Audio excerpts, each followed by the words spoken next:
A história de Santa Rita, contada pelos seus autores.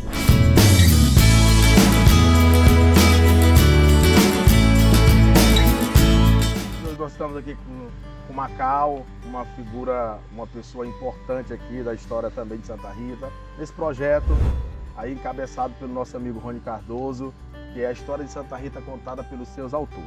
Antes de mais nada, antes de nós entrarmos de fato no tema aqui, que vai abordar um pouco a questão do surgimento dos agentes de saúde, né, o que mudou, as vantagens com relação a reconhecimento profissional, salário e tudo mais, né?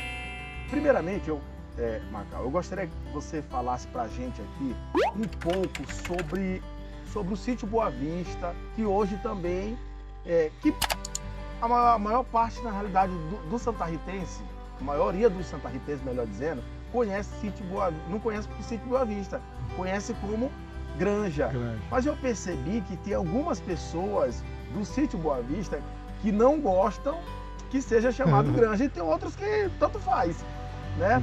Aí eu te pergunto, na conversa que nós tivemos antes, eu vi você falando que essas terras aqui onde fica o sítio Boa Vista, que essa avenida grande, vamos dizer que é a General Rivas aqui, né? Que passa aqui, que vai até Areias, ela cortou o terreno da família de vocês ao meio, né? Isso. E aí eu gostaria que você falasse um pouco sobre o surgimento do sítio Boa Vista, porque Granja.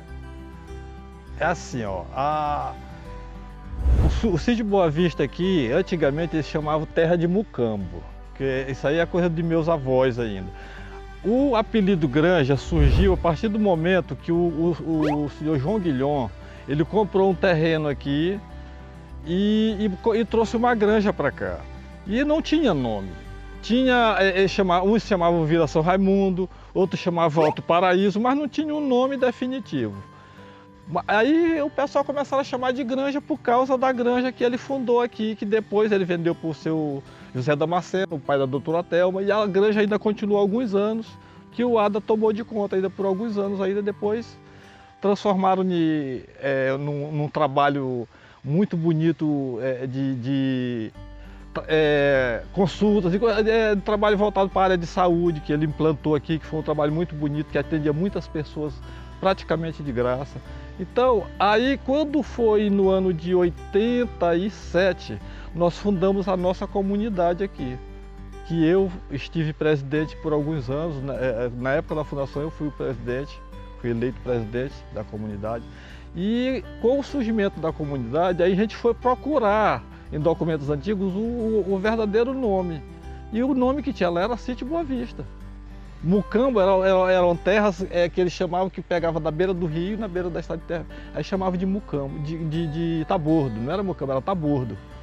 Mas que o verdadeiro nome que tinha aqui no mapa de Santa Rita era Sítio Boa Vista.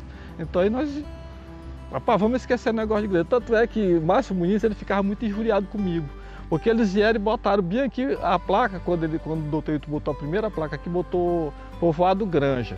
E como eu tinha mais intimidade com ele, né, pela amizade e o trabalho que ele fazia junto aos agentes de saúde, então a gente tinha esse acesso. Aí eu disse, Márcio, rapaz, eu quero só te pedir um favor, para tu mandar trocar aquela placa lá do Boa Vista, porque lá não é mais Granja, lá é Sítio Boa Vista. E as minhas enfermeiras, às vezes eu discutia com elas, porque no cronograma elas botavam Granja. E eu não gostava, porque eu achava assim uma coisa assim que não tinha nada a ver com o povoado. Aí então por isso surgiu o Sítio Boa Vista, voltou, e aí tá aí, Sítio Boa Vista e Granja é a mesma coisa, só que o nome verdadeiro do local é Sítio Boa Vista. Granja foi um apelido devido a circunstâncias. Então, uma curiosidade minha, era mais minha até, eu acho que do que do Rony, né? E aí eu não ia perder essa oportunidade. Então, eu gostaria, Macau, eu vou dar uma olhada aqui na cola, né? Me perdoe aí a turma. Falar sobre sua vida e profissão até chegar a ser agente de saúde. Eu acho que na saúde, você já iniciou trabalhando como agente de saúde ou trabalhou antes em outra função e depois, porventura, fala um pouco da tua trajetória profissional, até chegar a agente de saúde. eu vou falar um pouco sobre a minha vida. Eu nasci no povoado de Areias, no ano de 1964. Esse ano eu vou fazer 58 anos. Quando eu tinha 4 anos, o meu pai, por intermédio de uma tia que a gente já tinha aqui, da irmã da minha mãe que morava em São Luís, então levou a nossa família para São Luís, para levar nós para estudar, né? Que minha mãe tinha vontade. O meu pai não, meu pai era da roça mesmo, era pescador, mas minha mãe ela tinha essa vontade de botar a gente na escola, numa escola melhor para a gente aprender alguma coisa. Então ela levou, nessa época nós éramos 6 filhos. Os outros 3 já nasceram, não, éramos 7, as 2 mais novas nasceram já em São Luís. Então em 68, eu tinha 4 anos, nós fomos para São Luís. Chegamos lá e minha mãe, com muita luta, com muita dificuldade, colocou nós para estudar, que eu vou te dizer que educar 9 filhos em São Luís, nessa época ainda era bom, né? Eu acho que era bem melhor. É verdade. E ela conseguiu isso, que ela nunca teve problema com filho de escola, de polícia, essas coisas. Minha mãe foi uma guerreira. Então ela levou a gente e nos botou para estudar em São Luís. Eu estudei até 85, quando eu concluí o ensino médio. Aí eu voltei para cá, porque meus pais, os meninos estavam começando a migrar, todo mundo para lá, e uns vieram para cá, aí já estavam retornando e os velhos estavam ficando só. Eu disse, eu vou voltar para lá, onde os velhos.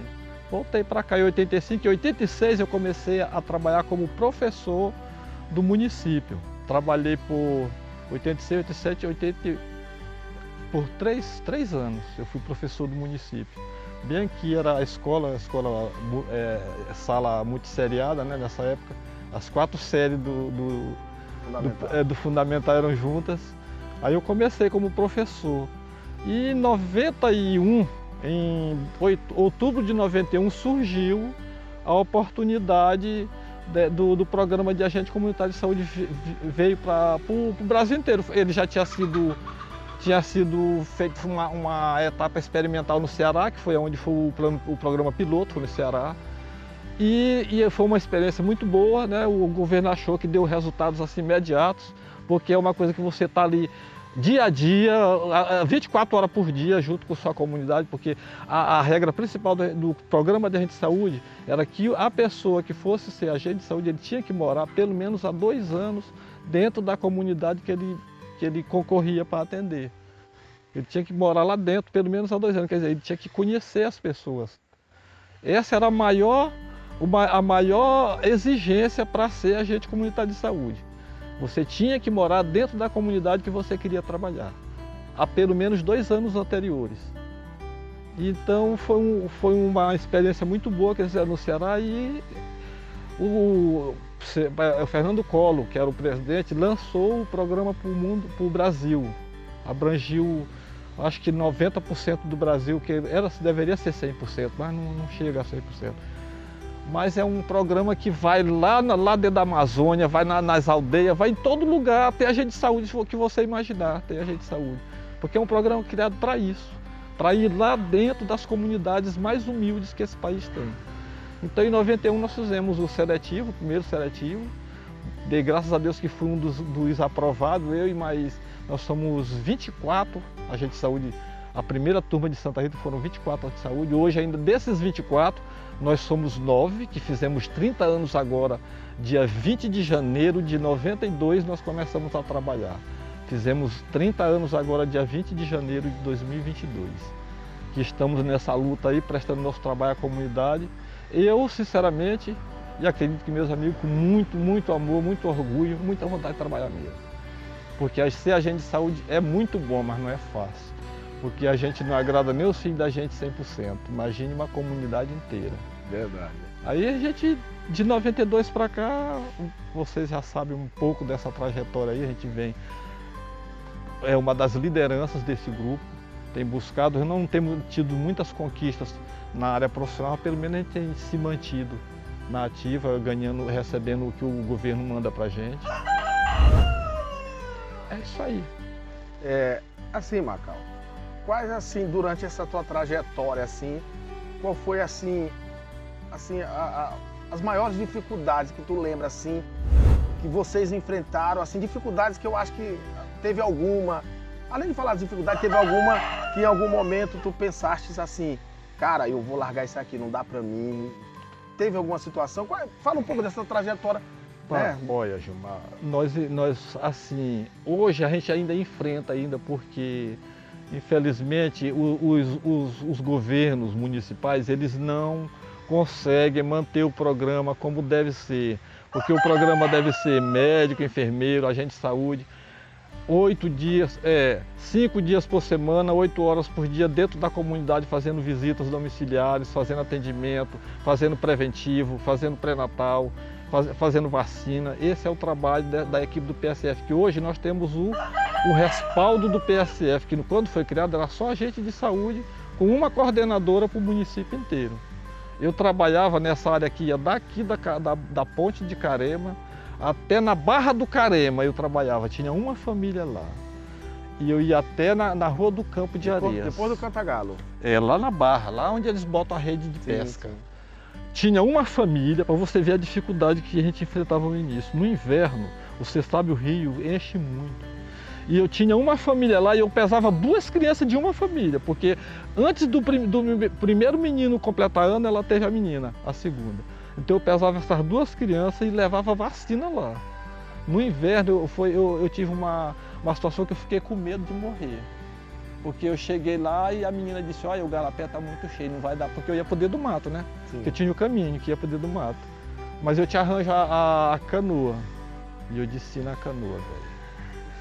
Rapaz, e a água muito forte, a correnteza para atravessar lá na boca do garapé. Aí quando eu vim de lá para cá, eu já atravessei pelo outro lado do Careminha para poder livrar aquele correr de água. Correnteza. Então nós tivemos essas dificuldades, mas nós tivemos assim, problemas assim, com o Padre Oswaldo, porque foi uma época que atrasava 3, 4, 5 meses para pagar a gente. Nós tivemos problemas com o vereador Joelso, quando ele assumiu, a primeira coisa que ele fez foi arrumar uma briga com a gente, mas nós fomos lá respaldados do nosso conhecimento, respaldados das nossas leis e provamos para ele que a opinião dele, ele estava errado na opinião dele e ele, graças a Deus, nos deixou de mão. Agora, teve uma batalha que nós enfrentamos, que não é que eu tenha pensado em desistir, porque, sinceramente, eu nunca pensei em desistir do trabalho que eu me coloquei para fazer, mas foi assim. Foi na época que o Dr. José Manuel assumiu a Prefeitura de Santa Rita. Quando ele assumiu, ele já assumiu dizendo que ele ia acabar com o programa, porque era um programa que não tinha utilidade nenhuma para o município. Ele queria acabar com o programa. Não se prontificou a ajudar em nada, porque nessa época a coordenadora, que era a Leslie Trovão, era a nossa coordenadora, que ainda era a primeira, desde do surgimento do programa. Desde 92 ela tinha assumido, ainda continuava, em 94, quando o Zé Manuel assumiu a Prefeitura de Santa Rita. Então, ela era custeada pela Prefeitura, eles custeavam o dinheiro da passagem e a alimentação dela nos dias que ela permanecia no município. E ela estava tendo dificuldade, ela ainda veio janeiro, fevereiro, março, quando foi em abril ela não aguentou mais. Porque eles não pagavam a passagem dela, não davam alimentação, não davam nada. A gente reunia na praça, porque até a sala que a gente tinha na prefeitura, ele tirou da gente. A gente reunia lá no meio da praça. Aí ela disse a gente, eu sinto muito, mas eu não tem mais como eu vir. Estou com minha bolsa cheia de canuto de passagem e de restaurante que eu almoço e eles não estão pagando. Eu vou ter que pagar esse restaurante, porque sou eu que estou me alimentando. Aí ela desistiu, a Leslie desistiu, não veio mais e nós ficamos o restante do mês de março, ficamos o mês de abril, maio, junho. Em mês de abril, eu não sei se vocês se lembram do Cabeludo, que botou uma farmácia bem ali perto da Lalueta. Sim. Cabeludo. A esposa dele, ela era enfermeira e ela foi coordenadora de agente de saúde numa cidade no Ceará. Ele era farmacêutico. Não. Hein? Ele não cantava não, né? Não era ele não. Ele cantava. Ele tocava violão. Aí informaram pra gente, né? Disse, por que você não procura a Márcia? A Márcia, ela foi coordenadora de agente de saúde no Ceará e ela tem muita experiência. Quem sabe ela pega para reativar o programa. Porque o Ministério não tinha interesse nenhum em acabar. Só não tinha que assumisse o programa do município. Só que o que é que a gente fazia? A gente fazia as nossas produções e guardava. E aguardando, todo mês você fazia e ia guardando a produção lá, tudo que a gente fazia. Nessa época a gente botava remédio no pulso das pessoas, a gente já pesava as crianças, nessa época a gente pesava a criança até 4 anos, então toda essa produção que a gente fazia, a gente ia guardando lá as fichas, não ia botando fora. E o pagamento? Não vinha. Nós ficamos 6 meses sem receber um tostão.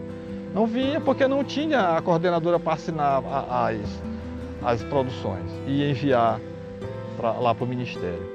Então nós ficamos, aí quando foi esse mês de abril, aí nós fomos conversando com a Márcia, ela ficou muito certa, marcou com a gente logo para o outro dia para a gente conseguir o carro que ela ia com a gente em São Luís lá na coordenação.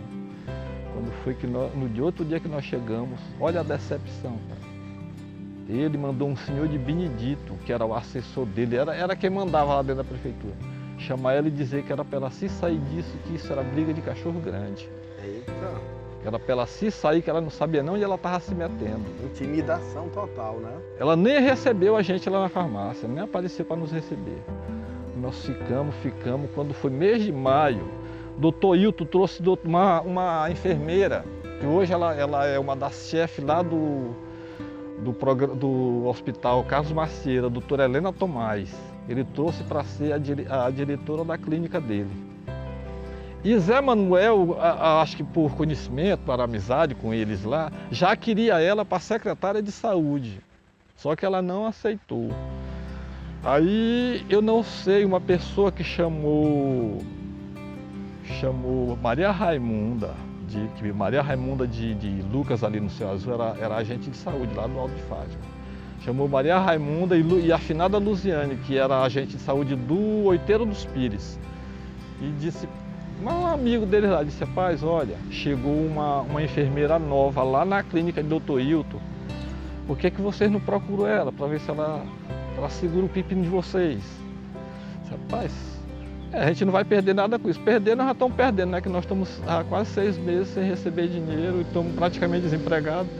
Aí nós se reunimos, todo mundo, fomos lá. Ela estava todo final de semana, ela chegava sexta à tarde e ficava até domingo à tarde. Aí quando foi no sábado de manhã, a Sulani trabalhava lá, Sulani,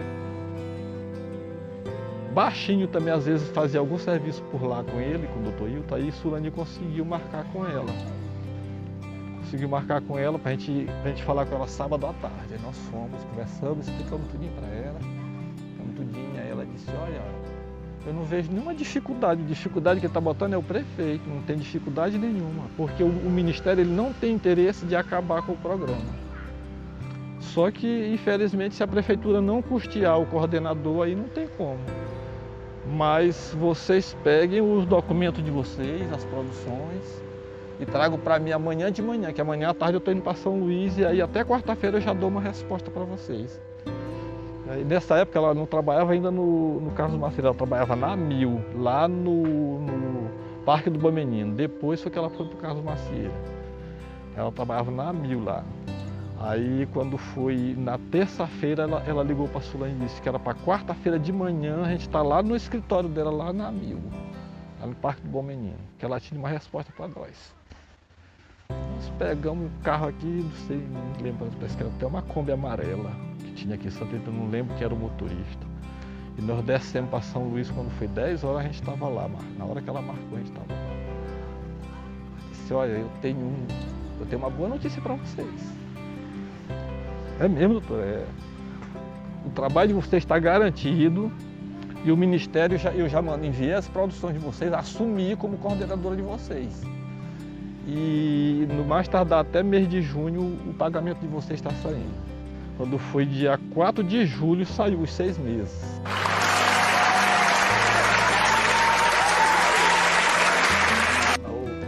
Aí ela chamou, a Leslie teve que vir, porque os 3 meses primeiro foi a Leslie que era a coordenadora, estava o nome dela, né, nas fichas. A Leslie teve que vir receber os 3 meses dela. Recebeu. E nós recebemos nossos 6 meses e a doutora Helena recebeu os 3 meses que ela trabalhou só o mês de maio e junho. Mas ela recebeu os 3 meses. Só a força, só né? a força que ela deu pra gente. Então, foi a nossa luta mesmo que manteve o programa de saúde. Se fosse pelo prefeito, tinha acabado. Naquele momento a gente tinha acabado. Então, em E algum nós não desistimos. Nós não desistimos em momento nenhum. Então, Macau, em algum momento da história, né, se não fosse os agentes de saúde, provavelmente hoje poderia não ter esse programa. Poderia não ter, né? Poderia até ter, porque o Ministério ele sempre ia estar buscando isso com as outras administrações que vieram depois, mas o intuito dele era acabar com o programa no município. Então essa foi uma das batalhas assim, mais difíceis e que a gente teve mais força para lutar, porque a gente estava lutando por a gente mesmo. Era nós por nós. O doutor José Manel ia passar quase 4 anos sem agente de saúde. Provavelmente. Praticamente os 4 anos mesmo.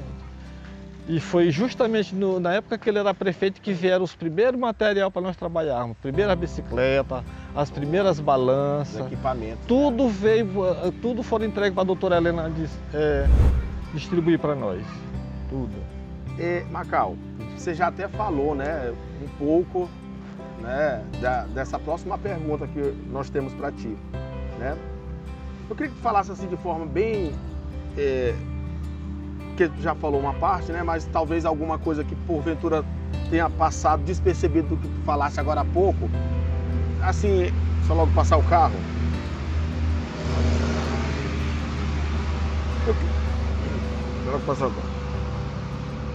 Eu queria que tu falasse um pouco, além dessa parte que tu já falaste aí, sobre a luta dos agentes comunitários de saúde no que tange ao melhoramento da prestação de serviço de saúde, da saúde, né, para a população de Santa Rita. Olha, o programa de agente de saúde foi para mim, e eu acredito que a própria população foi a melhor estratégia de assistência à saúde que o Ministério pode ter criado. Por quê? Porque é um programa que está ali junto com a comunidade dia a dia, 24 horas. A nossa primeira coordenadora, quando ela assumiu a Leslie, ela disse para nós, olha, a carga horária de vocês são 8 horas diárias, mas vocês serão agentes de saúde da comunidade de vocês 24 horas por dia. Porque vai ter dia que vocês vão estar 3 horas da manhã dormindo e vai chegar uma pessoa chamando vocês e vocês não podem dizer que não atende. Vocês não podem negar atendimento. Que nessa comunidade aqui, hoje eu tenho uma menina ali que trabalha no hospital, que é a filha do Gilmar, que hoje é enfermeira, ela já é enfermeira já. Mesmo, né? Tem a doutora Thelma, que é odontóloga, que hoje é aposentada, mas por um bom tempo aqui o único profissional de saúde aqui fui eu. Então era referência, eu sempre fui referência. Então estava no que a Leslie disse, que a gente ia ser agente de saúde por 24 horas. E o que mudou, a gente vê hoje, o acesso à vacina, que quando a gente começou, tinha comunidade aqui que as pessoas se escondiam para não levar as crianças para vacinar. Eu me lembro bem ali no Alto de Fátima, que nessa época era a 13 dela. Lá as caixas de vacina entravam cheias e saíam cheias, eles não levavam uma criança para vacinar por causa de um acidente que aconteceu com uma garota lá, que hoje já é mãe de família. Ela mora lá, ela tem uma perna mais fina do que a outra, foi uma vacina aplicada no local errado. Então, por causa dessa vacina, que a perna dela murchou, aí ela ficou com uma perna mais curta do que a outra, porque atingiu o nervo ciático dela. A DPT, que era uma das vacinas mais difíceis que tinha para se aplicar, e infelizmente a profissional errou o local e atingiu o nervo dela e atrofiou. Então, por causa desse incidente, era muito difícil fazer vacina na Santa Rita, principalmente lá no Alto de Fátima. A gente levar, nessa época, a gente era que estava na frente e já tinham alguns anos. Sim. Ela já estava mocinha nessa época. Então, quando a gente levava vacina para as escolas, passava o dia todinho lá, alguma que ia. A gente ia para a zona rural, chegava lá, porque a gente fazia vacina mesmo de casa em casa, lá com os agentes da localidade. Chegava lá, as crianças saíram correndo para dentro do mato e a gente ficava lá feito um babaca, velho, com as caixas de vacina. Então era muito difícil o acesso das mulheres para um pré-natal, a fazer um exame preventivo. Às vezes não tinha nem tinha comunidade que as pessoas não sabiam nem o que era isso, o que era um preventivo, o que era uma vacina, o que era um pré-natal que a gestante tinha que fazer.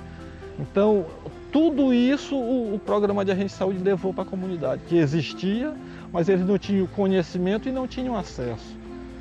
E hoje tem esse acesso, as pessoas estão mais, já tem um esclarecimento muito maior sobre os serviços de saúde, porque você vê essa pandemia que a gente está atravessando aí, que a gente meteu a cara, nós metemos a cara, que aqui em Santa Rita todo mundo sabe que nenhum profissional de saúde, nem os que trabalham nas unidades não receberam material nenhum para trabalhar. EPI, né? EPI. E nós compramos, nós bancamos o nosso trabalho durante a pandemia, os agentes de saúde bancaram os seus trabalhos. Isso aqui foi nós que compramos, mandamos fazer. Máscara, álcool gel, nós bancamos e metemos a cara e não temos um pingo de arrependimento, porque salvamos vidas, cara. E graças a Deus não tivemos nenhuma baixa de agente E de não saúde, tivemos né? nenhuma baixa, tivemos alguns amigos que ainda pegaram a Covid, que foram contaminados, mas não tivemos nenhuma baixa. Então, o esclarecimento que se leva para a comunidade, hoje você vê a comunidade está procurando a vacina, está indo lá procurar atrás de se vacinar. Então isso é fruto desse trabalho da gente. É fruto do trabalho da gente de saúde que começou lá em 92. Começou lá em 92, é como eu disse para os meninos. Nós plantamos uma semente em 92, vocês estão dando sequência e virão outros que vão dar sequência ao trabalho de vocês. Essa semente aqui ela não vai morrer, porque o Ministério não tem interesse nenhum. De findar, né? Porque todos os dados que o Ministério recebe da saúde e da atenção básica vêm do trabalho do agente de saúde. Todos os dados que ele recebe. A gente vai, essa campanha de vacina, se não tiver... Quando eles trazem vacina para cá, eles já sabem quantas pessoas vão ser vacinadas. Já sabe o local, já sabe tudo. Faixa etária. A faixa etária, a gente já... Quem tem digamos, eles vão trazer comorbidade. tudo. Eles já vêm só fazer a vacina. Importante, isso é importante mesmo. Então isso é fruto do trabalho da gente. É nós que conhecemos essas pessoas. Então somos nós que sabemos quem está precisando tomar, já está com 4 meses para tomar a segunda dose. Nós sabemos. Nós sabemos quando é que a criança já vai precisar de tomar a vacina de 2 meses, a próxima dose. Nós temos todo esse material todinho em nossos arquivos. Aqui tem gente que viaja, meus meninos, eu digo que é meus meninos de 30 anos, que é minha filha de 30 anos, eu pesei ela. Porque nessa época que ela nasceu antes de eu começar a trabalhar, mas quando não recebemos material, a gente pesava as crianças até 4 anos. Quando eu recebi ela tinha 3, então eu ainda cheguei a pesar a minha filha que hoje tem 30 anos. Então tem vezes que essa turma viaja, aí liga para mim, rapaz, eu sei que tu tem, tu vai me quebrar meu galho. O que é? Rapaz, manda uma foto do meu cartão de vacina quando eu era criança, porque o meu mamãe perdeu. E eu tenho no meu arquivo. Dessa turma que nasceram de 92 para cá, eu tenho de todos. De todos que nasceram e todas as gestantes que fizeram pré-natal, eu tenho uma ficha ali. Meus Tudo arquivos. arquivado, isso é importante. Tudo arquivado. Isso é muito importante. Então isso é a importância do trabalho da gente. Já respondeu, Outra, já respondeu a quarta, na realidade. A quarta pergunta era assim, ó. Como era a situação da saúde na cidade e como está hoje com o trabalho dos agentes comunitários de saúde? A importância de vocês já respondeu, na realidade. no início do nosso trabalho, já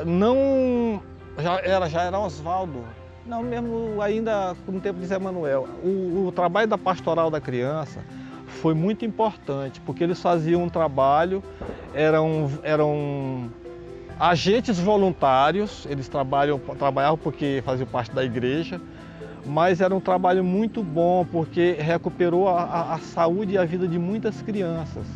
Aquele trabalho que eles faziam com a multimistura. Então, eu tenho aqui 2 crianças aqui, que quando eu pesei ele até 4 anos, teve um que não chegou a 8 quilos. Você vê a situação dessa criança. Quando ele tinha 2 anos, você olhava ele dentro da rede, era só o couro e os ossos. Mas eu me esqueço o nome da técnica da pastoral que vinha para cá, era uma morena. Sempre a gente olhava para ele e dizia assim, esse menino ele quer viver, porque os olhos dele, era só onde tinha vida, era nos olhos desse menino. Hoje está um homem aí de 26 anos, vai fazer 26 anos agora, mês de março. Está um homem. Quero é que tu veja o tamanho do cara. Então, isso se deve ao trabalho da pastoral, que deu muita assistência lá para eles. E na época que aquela que vinha o leite, o óleo vinha para distribuir para as crianças que eram desnutridas, que realmente acontecia. A gente via essas crianças receberem, porque a gente sabia que eram as crianças desnutridas, a gente ia, levava a ficha e essas crianças recebiam, as mães recebiam, até a criança recuperar o peso. Hoje a gente não sei, acabaram esses programas, o programa do leite acabou tudo. Então, são coisas que vieram, que marcaram e que se foram. Então, o trabalho da pastoral foi muito importante no início do nosso trabalho, porque nos deu uma assistência muito grande, foi um apoio muito grande, porque eles já estavam na lida com as comunidades, só que não tinha reconhecimento, né? Que não era um trabalho que hoje só tem reconhecimento o que é pago, o que corre dinheiro. O que é de graça o povo parece que não vê, parece que não lembra, né? Não valoriza. Então o trabalho da pastoral foi muito importante no início do nosso trabalho. Foi um apoio muito grande que eles deram para nós. E a partir daí é que a gente já começou a crescer, a gente recebia muito treinamento, a gente saía para trabalhar. Que o programa surgiu, acho que vocês lembram, a época da epidemia de cólera, que matou muita gente. Veja amanhã no Fantástico. A vela de filtro que elimina o vibrião foi inventada por um maranhense, aprovada em São Paulo e já está em uso. Isso foi importante para mim porque veio o aval de uma faculdade que é uma referência mundial. A vitória brasileira contra a cólera. Um veterinário do Maranhão inventou uma vela para filtro de água que elimina totalmente o vibrião. Uma descoberta simples, que já foi testada e aprovada por cientistas da Universidade de São Paulo e começa a ser distribuída nas principais cidades brasileiras atingidas pela cólera. E Santa Rita foi um dos municípios que morreu menos pessoas no Maranhão. Em Santa Rita nós tivemos 2 óbitos. 2 óbitos, porque nessa época Rancho Papoco era Santa Rita.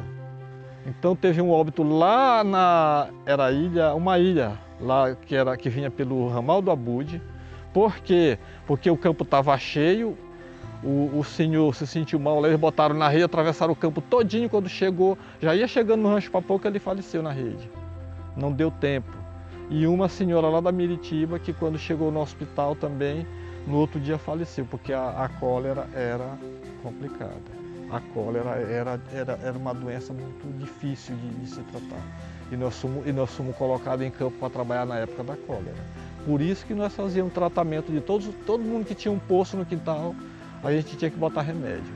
Vinha o remédio, a gente fazia umas bombas com litro de água sanitária, aí misturava o produto, que era o hipocal, com areia. E dava uma bomba certinha, ia lá, botava lá no poço, era 28 dias. Tinha que ir com outra trocar e trazer aquela. Então a gente fazia esse trabalho, por causa da cólera. Todo lugar que tinha poço. Todos os poços a gente fazia isso. Todos os poços. O que te motivou a atuar como líder dos agentes comunitários de saúde? Como uma liderança? Porque Gilmar, você, desde o início, né, da conversa, a gente percebe que o teu trabalho aqui no grupo, né, vamos dizer assim, nesse trabalho como agente comunitário de saúde, ele vai além da comunidade. Além da comunidade, ele vai além do teu trabalho enquanto agente de saúde. Ele perpassa essa característica de líder mesmo, né, de incentivador, de buscador, né? O que te motivou, de fato, a esse posto de liderança? Porque você é uma liderança nata dos agentes exatamente, assim, eu acho assim, existem pessoas que já nascem com o dom. Eu, desde a minha época de escola, eu sempre fui líder de classe, líder de equipe, líder de grupo comunitário, que a gente tinha um grupo comunitário que a gente estava fazendo primeira comunhão. Então eu sempre tive essa facilidade de me comunicar com as pessoas e atrair as pessoas. Eu sempre tive essa comunidade. Então, com o grupo de agente de saúde não foi diferente, foi até pela necessidade, porque infelizmente na época que nós começamos, eu tenho 2, 3 companheiros que são mais velhos do que eu, que é o Baixinho, que ele é de 60, eu tenho a Antônia Bahia, que é de 58, que é a mais velha do nosso grupo, e a Antônia lá de Santana, a Francisca Antônia, que ela é de 59. Então são os 3 mais velhos que eu. Mas infelizmente nenhum tinha o espírito de liderança. de grupo, de chamar a responsabilidade. Quando nós tivemos as nossas primeiras buscas aqui no município, que sempre estava na frente era o Baixinho, porque pelo fato dele já ter trabalhado pela prefeitura, já ter trabalhado em posto de saúde, já ter trabalhado com vacina. Então, pelo fato dele já ter o conhecimento com as autoridades, já conhecer as pessoas, o secretário, conhecer esse pessoal, então ele assumiu por um período muito curto essa liderança. Mas ele mesmo disse, pai, isso aí não é para mim, eu não tenho saco para isso. E eu sempre tive parece que é uma coisa, é natural para mim. É uma coisa que surgiu assim comigo. E eu vi a necessidade de uma pessoa tomar as rédeas desse programa. Porque infelizmente a gente encontrou enfrentou muitas barreiras aqui no município. Buscando melhoria de salário, a nossa lei municipal para nós sermos profissionais, a princípio nós éramos bolsistas do Ministério da Saúde. Não existia a profissão agente comunitário de saúde. Existia o agente comunitário de saúde, mas não era um profissional, ele era um bolsista do Ministério da Saúde que recebia aquela bolsa de estudo para prestar esses serviços na comunidade. Então, o Fernando Henrique foi que criou a profissão, ele criou a profissão de agente de saúde com a emenda 51. E em 2006, foi criada a lei do agente de saúde que regularizou a profissão para o Brasil inteiro, que é a Lei 11.350, que rege todas as diretrizes do programa de agente de saúde. Aí em 2007 nós tinha a necessidade de ser criada uma lei municipal. Então daí que nós começamos a nossa luta. Procurando vereador, procurando prefeito, procurando secretário para dar direcionamento a essa lei, implantar a lei no município, criar a profissão. Aprovar a legislação. Porque até aí nós tínhamos perdido 15 anos de serviço, porque de 92 a 2007 são 15 anos, que nós não contribuíamos para o INSS, então nós não tínhamos direito, por isso nós estamos tendo dificuldade para aposentar agora, porque a nossa aposentadoria é especial, mas não temos esses 15 anos que nós trabalhamos. Esses contra-cheques são uma prova, é uma das provas que a gente tem, dos documentos que a gente tem, que eles davam o contra-cheque. A princípio a gente recebia na folha, lá, mas só que a gente tem o documento de lotação na secretaria, nós temos uma declaração do secretário da época, tudo isso a gente ia colhendo e aguardando. Então, esses documentos estão todos na mão do nosso advogado, do nosso sindicato, buscando esses 15 anos que nós perdemos e essa aposentadoria. Está na luta. Eles estão aí querendo aposentar a gente, só que é assim, eu contribuo com o salário que eu ganho. Hoje nosso salário está R$1.550, o piso nacional da agência está R$1.550, a partir que é a partir de janeiro, mas a gente só recebe em fevereiro, porque o Ministério ele só repassa trabalhado. Então a gente recebe janeiro agora, em fevereiro. Então a partir correspondente a janeiro, retroativo a janeiro, a gente vai receber R$1.750. Vai passar a ser o salário, o piso do agente comunitário de saúde. Então eu contribuo com esse dinheiro e eles querem aposentar a gente com salário mínimo. Não é injusto. Eu não contribuo com salário mínimo. E o INSS sabe disso, né? Não é? Pô, 30 anos é uma vida, cara. É uma vida. Porque eu tenho 31 anos de casado. Eu tenho 30 anos de agente de saúde. Quer dizer que o tempo que eu tive que dividir esses 30 anos com a minha família e com a comunidade que passa a ser uma família tua também. Tu passa a fazer parte daquelas famílias ali. E eles passam a fazer parte da tua família. Então eu tenho 31 anos de casado e tenho 30 anos de agente de saúde. Eu dividi 30 anos da minha vida com a minha família e com a minha comunidade. E infelizmente a gente não tem esse reconhecimento ainda. A gente está buscando esse reconhecimento. Mas vai dar certo, hein? Mas vai dar certo. A fé é inabalável. Isso aí Já passou por coisa pior, né? Pior, Maria. A luta é grande. É. Nós da educação, Marcal, a gente não está muito distante disso. Conhece a dona Cidinha que morreu sem poder se aposentar. Maria Mota se aposentou, quando for olhar o salário dela, o salário mínimo para quem ganhava quase R$5.000, quando ela olhou o salário mínimo. É injusto, cara. Olhou o salário mínimo dela. Tem gente que disse que talvez aquilo ali até contribuiu com a morte da Dona Maria Mota. Foi rápido, depois que saiu isso. E outras pessoas que conhecem demais, Dona Joanete. Dona Joanete faleceu aí querendo se aposentar, mas ia se aposentar ganhando um salário mínimo. Morreu e não conseguiu se aposentar. Ou seja, os nossos servidores públicos, Macau, estão morrendo sem poder se aposentar, porque se se aposentar do jeito que estão as contribuições, vai ganhar um salário muito abaixo. Quando a culpa não é do servidor, porque é descontado. É descontado. É descontado. A gente agora, contribui. Se o município não repassa, aí o município tem que ser penalizado. Inclusive, nós tivemos uma reunião semana passada com a coordenadora da atenção básica e ela tocou nesse assunto de aposentadoria. E aí uma das nossas colegas, ela é militante da comunidade negra, a Jaqueline lá de Santa Rita dos Pretos. Aí ela disse, olha, Rawane, está acontecendo um problema muito sério, que eu estou buscando uns documentos aí para a gente ver essa questão do nosso plano de cargos e carreiras. E infelizmente a Prefeitura de Santa Rita não está repassando a nossa contribuição para o INSS. O último repasse foi feito em 2017. É o que está constando lá. Até isso dificulta a gente ir buscar algum auxílio, algum benefício no INSS. Até isso, que ele desconta todo mês. O gestor desconta todo mês, não deixa passar. Mas ele não está repassando, infelizmente. Aí ela estava dizendo, não, porque eles já estão recolhendo os documentos, já mandaram os nomes. Eu disse, Rawane, eu sinceramente, essa aposentadoria de um salário mínimo aí, pode não mandar meus documentos, porque eu não quero.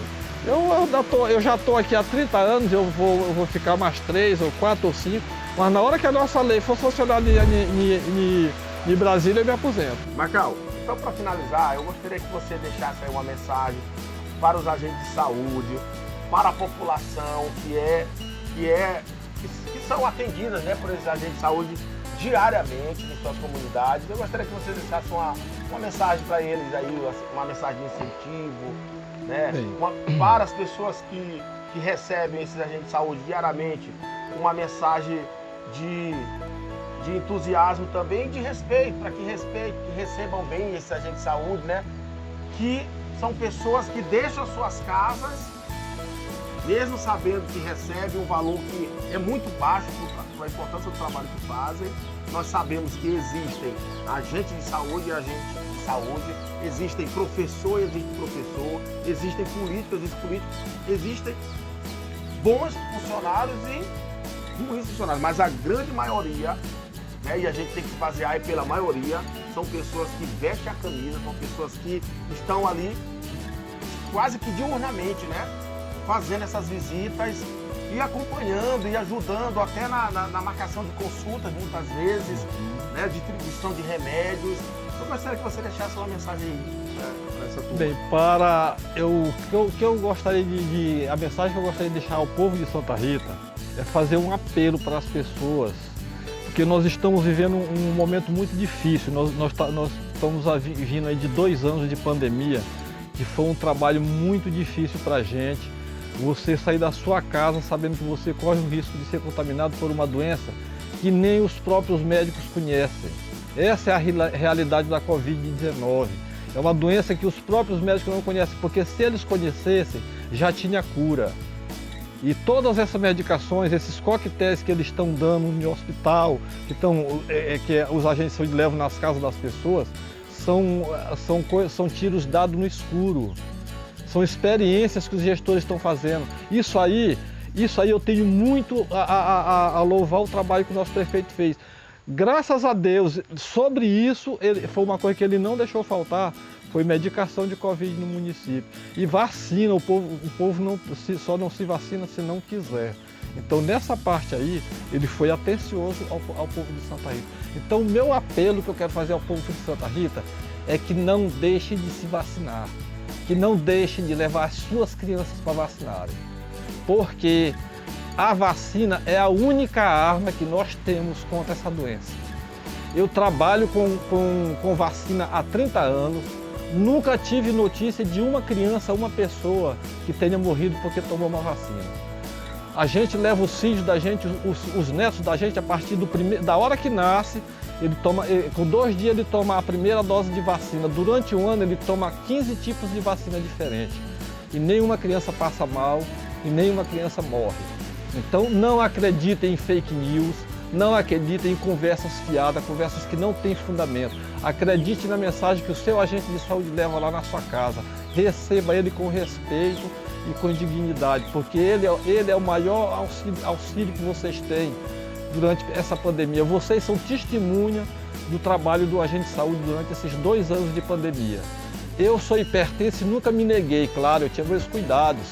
Eu passava, eu fazia, na época, no auge da pandemia, eu ia só 1 dia, 2 dias, só para visitando, sabendo como estava, evitava estar entrando muito nas casas das pessoas, mas nunca neguei de fazer o meu trabalho, como os nossos amigos também nunca negaram. Nós sempre estivemos atentos.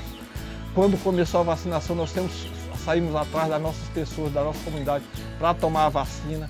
Então o apelo que eu faço ao povo de Santa Rita é esse: vacinem-se. Vacinem-se e respeitem os protocolos os protocolos sanitários, porque é a única arma que nós temos contra esse vírus infeliz que nem a medicina conhece. Essa é a verdade. Um vírus infeliz que nem a própria medicina conhece, porque se eles conhecessem, eles já tinham criado a cura. Esse é o meu recado. E muito mais, muito obrigado pela atenção, agradeço demais aqui ao Gilmar, ao Rony, que são amigos aqui já de décadas mesmo, e por essa oportunidade de trazer o programa de saúde e mostrar a cara do programa Povo de Santa Rita, o que nós passamos e o que nós ainda estamos passando aí. Muito obrigado. Valeu, nós que agradecemos aí, você emprestar um pouco da sua experiência, mas né? sempre que precisarem, um pouco apesar da gente não estar mais na direção ainda, mas a gente está sempre disponível isso, aqui. Um pouco do seu conhecimento de todo o projeto, nós aqui agradecemos. Esse é um projeto que eu tenho falado, Macau, em todos os lugares que eu vou, eu sempre falo muito bem desse projeto, porque enquanto tem muitas pessoas que parece que querem apagar a história de Santa Rita, chega um cabeçudinho desse, que é santarritense, até parece um pouco que não é santarritense, porque parece ter cabeça assim. Chata. Cabeça meio chata, né? Mas é santarritense. E aí, com um projeto maravilhoso desse, né? A gente só tem que contribuir, cara. Que vai perpetuar essas histórias a contragosto de alguns. Vai perpetuar essas histórias aí para quando os nossos netos aí tiverem daqui a alguns anos, há muitos anos, nós esperamos isso lá no YouTube. Olha lá, poxa, tataravô Macau aqui, rapaz, dando essa entrevista, né? Então isso é importantíssimo demais. Quem ganha com isso é o nosso povo, é a nossa história que não vai morrer nunca. Vai morrer. Eu te parabenizo, Rony. Maravilhoso esse projeto. É um projeto e tanto, cara.